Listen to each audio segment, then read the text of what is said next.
It's Messi! It is the cleanest of clean finishes from the best on the planet. It's time for the biggest sports stories. Liverpool, the champions of Europe, are top of the world. The biggest interviews. That such a great spectacle is ruined by such thuggish behavior. And all the analysis right here. He's the one player that has the arrogance to think that he can play in any stadium in the world and any pitch in the world in front of any player in the world and take them on.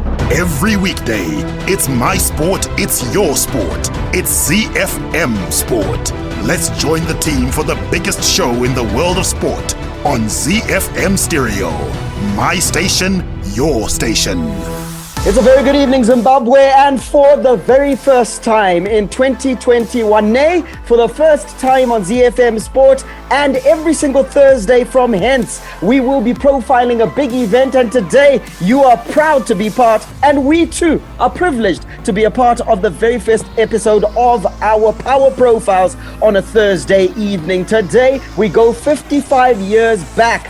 England beating all comers in 1966. This is at a World Cup where West Germany had Franz Beckenbauer, Portugal had Eusebio, Brazil had Pele, but England, with Sir Geoff Hurst, managed to do the business. A team that is here to profile that event and future events every Thursday are Chris Meadsy, Michael Madoda, Alois Punjira, and Sean Tafirinika, our producer. My name is Barry Manandi. Let's get into it, but first, our local sports news roundup.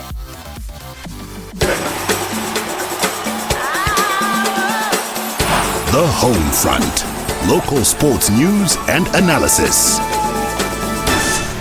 Let's give you the local sports news roundup, starting with basketball news, where the Arcadia community have come up with a master plan to renovate their Danny Bismarck Stadium complex, starting with the basketball courts. Entrepreneur Zuki Edwards, who runs Stan Z Borehole Drilling, is leading the initiative to try and help the community by refurbishing the basketball courts. Arcadia used to have one of the best basketball teams in the country. The club produced several top basketball players like Admire Masenda, Keeman Raftopoulos, Darlington Masenda, and Creon Raftopoulos. Looks like it's a brotherly affair at Arcadia, Barry, but you, of course, take a particular umbrage with the fact that Creon Raftopoulos is being credited to Arcadia rather than Prince Edward School. Absolutely. Creon Raftopoulos went through the ranks right from under 13 level at Prince Edward School. He was shaped, formed, and is a Prince Edward School basketball legend.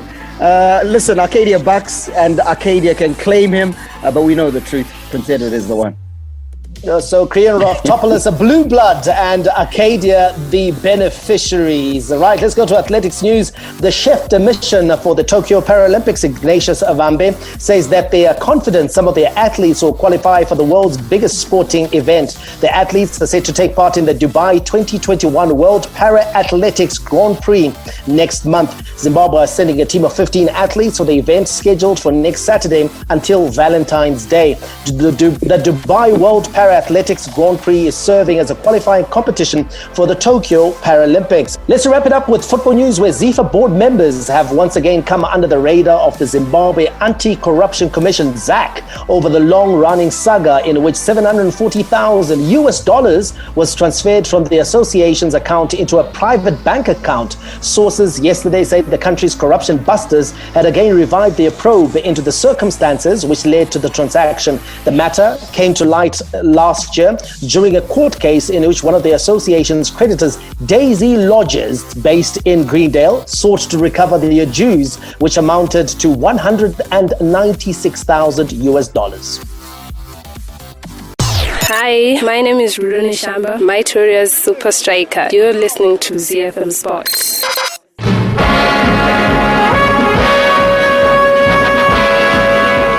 No previous international, no other cup final, indeed nothing Wembley ever staged, matched the glamour of this event, the final of the World Cup. The cream of the world's players battle for the honor of playing on this arena on this afternoon. Waiting in the tunnel were England on the right and West Germany. When the moment came for the players to march out, 97,000 fans gave them the biggest roar of the competition.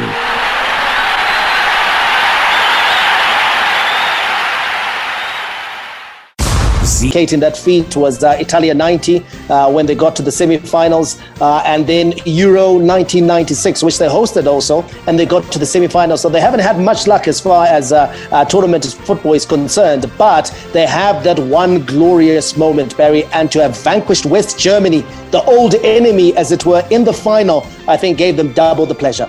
It made it absolutely sweet. And you got to say to yourself, Alois, that everyone sort of thought that West Germany was a very powerful team until they came up against an England side that, in truth, if you looked at the names on the team sheet, you'd have backed West Germany and put your money on them. But this was a home World Cup. It was well patronized, well attended, and on the whole, well organized, and West Germany had the prodigious talents of Franz Beckenbauer, who was making his debut at this World Cup. You'd have backed West Germany, but congratulations to England, who managed to put the team together in the birth of what they say was tactical football. Yeah, it was actually fantastic for England to actually win that match because it was very tight. Like you say, that German lineup was very strong. But when you also look at the lineup of England, it was actually a very strong side as well. Big names out there. And when you also look at the history, I think that England at that time they had a slight advantage because they had beaten West Germany a few times more than they had beaten Germany, but it's only that Germany was now starting to emerge as a powerhouse with Franz Beckenbauer and the other players starting to come in, and they were exciting at that particular time. So it was always going to be a very, very big final, and obviously, like we have noted, that it was actually the most watched final ever in England. 32.3 million people were watching that final as well. It actually shows how big that match was for England. So for us, we can always go back and remember that was the only England final hosting the finals, and that was their only success at the world stage. And it has remained the biggest history piece in the England football history, and we can always remember. And some of the goals that were scored in there, they're still making history up to now, especially the third goal by George Hurst. And speaking of goals, Jeff Hurst, of course, scoring a hat-trick in that victory for England. But we're going to hear from him just now in his own words. But before we do that, I just want to latch on to what you talked about, which is broadcast, it being the most watched TV event in Britain with that many viewers, the World Cup final. It also was a broadcasting first, wasn't it, Chris, in the sense that it reached out to the world? Yeah, it was the first tournament of this magnitude to be broadcast, satellite broadcast. And what that did is it became a truly global tournament, because what happened was people were able to engage and to some extent to participate in this world event through the matches. And this was in real time, opposed to before, where they would probably have to wait for either newspaper or radio reports at some stage. People were now able to participate in real time. And I think it changed the magnitude of the World Cup and the way we see it now. So the first satellite broadcast to other continents. We take it for granted now when we can watch matches taking place in England. But in 1966, it was certainly a world first for the World Cup. Now, we talked about Sir Jeff Hurst. He scored a hat-trick in that final. Let's hear from him in his own words about that World Cup. I think from my perspective, I didn't start the tournament, and I clearly remember sitting on the touchline thinking it was just fantastic to be part of the whole squad. I wasn't disappointed I wasn't playing. I never thought I'd be picked for England. So for me to be sitting on the bench in a World Cup final in England, it was just absolutely marvellous. The voice there of Sir Jeff Hurst, and of course going into the tournament, he wasn't knighted yet, but knighted as a result of that victory. And also, Mike, poignant that he is the only man to score a World Cup hat-trick in the final. Up to this day, nobody has done it. Pele didn't do it. Maradona didn't do it. Messi certainly hasn't done it. And so it's another feather in the cap of this, let me say, historic World Cup. Yeah, absolutely, Barry. And doing it on home soil as well. in a game that the nation wants you to win. And he did the business. You've talked about Pele, you've talked about those great players. There have been some great strikers, Barry. Jurgen Klinsmann at Italia 90, Romario at US 94, Paolo Rossi at Spain 82. Really, really good strikers. Romario as well, the original, Ronaldo, the original Ronaldo at the World Cup in 2002. They've all failed to score, Barry, a hat-trick in the final because it's not an easy thing to do. So that is one of the reasons why Sir Geoff Hurst was knighted by the Queen, who incidentally was the one who handed over the trophy in 1996. Then a sprightly young lady, rather than the nonagenarian that we have nowadays. Then she was still in a pomp. Then she was Queen Liz, not Queen Elizabeth, as we know her. But yeah, Liz was hippie. England aside, Alois, you got to say to yourself that I think as a tournament always captures the imagination when you see the underdog prevailing. And by this I mean we had two nations who were debuting at this World Cup. North Korea, who managed to get a fantastic result against Italy, beating Italy 1-0. And then, of course, Portugal. Now, Portugal, up until this point, it's shocking that hadn't been to the World Cup, but they boasted the prodigious talents of the Benfica star, Eusebio.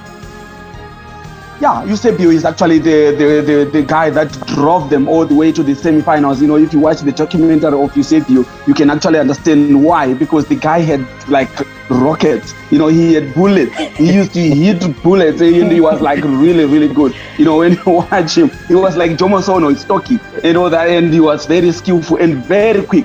You know, he was actually one of the heroes of that World Cup as well, one of the star players of that tournament. So it was no surprise that he actually drove. You know, if Freddy Pasuam he used to say, carrying the team on your shoulders. So he was actually carrying Germany, Portugal, on his shoulders, and they went all the way. You know, interestingly, you mentioned about North Korea as well. North Korea were there for the first time. They also did well. So I was reading somewhere about North Korea as well, but they are the reason why there was only two national anthems at the 1966 World Cup, the final and the opening match. Nothing else. The other teams, they never play the national anthems because of North Korea. Yeah, and Barry, another little fact as well is that Eusebio, who you guys were just talking about as well, Mozambican born as well. He's from Mozambique and then went over to Portugal to pursue his football career, and then became Portuguese on the basis, of course, that Mozambique was a Portuguese colony. So he, of course, is the African connection. Could quite easily have played for Mozambique if it was in the modern era. Yeah, absolutely. And testament to what you guys are saying is the fact that Eusebio was the top goal scorer at the 1966 World Cup. So, Bunja, I completely agree with you when you say that he carried Portugal to that semi-final. And so a player of great repute. But you got to say to yourself, Chris, that if we're talking about repute, there's one of the goats of football is Pele. He was at this World Cup, but a very ignominious World Cup for Pele.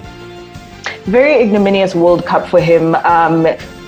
He was hampered by injury for most of the tournament, but even when he did perform, we didn't see a great performance from Pele, which is interesting because this is now at the world stage. We've seen people had seen him perform previously at club level, and now at national stage level, he's not doing quite well. And it's quite interesting, especially in this tournament, that he wasn't able to participate and light it up the way you would have expected Pele to do. Larry, Brazil were the defending champions as well. Yes. And they had a poor tournament, and you know, they then got that tag of being very poor travelers at World Cup tournaments, doing well in tournaments in South America, and then struggling whenever the World Cup was hosted in Europe. Absolutely, and so wretched was the time that Brazil had. They failed to make it out of their group. They were in Group C with Portugal, who topped the group, Hungary, who came second, Brazil came third, and then Bulgaria came last. Just Brazil amassing just 2 points in the 3 games that they played. So not a good World Cup for them. And also, it being the first World Cup hosted in an English-speaking country, you'd have hoped that Brazil would do a little bit better and show that they are good travelers. And in fact, that tag of poor travelers stuck around with them for quite a long time. Bunja, I want to ask you, and I think about it, and I'm like, 1966, England did so well at the World Cup. They hosted pretty much, yes, we're going to talk about controversies just now, but on the whole, it was a good World Cup with lots of firsts, but it's the only World Cup that they've hosted. Yeah, it actually boggles the mind, Bay, that England is actually probably the most popular country when it comes to football. Not success, but when it comes to football, that's where the best Premier Soccer League, they talk about that being the best. And England has always been like the epitome of football in the world. But it's actually surprising that they've only hosted that one World Cup. And when was it? 1966. You would have thought that by this time they would have hosted maybe 2 or 3. Imagine Mexico has hosted it twice already, and England has only hosted that just once. It's actually surprising. I don't understand really, very seriously. Has England been left behind, Chris, in terms of their infrastructure? We know the traditional stadiums. We know they hosted a very good Euros some time back, and where the Stadium of Light, the Southampton Stadium, was one of the top stadiums at the time. But have they been left behind because of their tradition?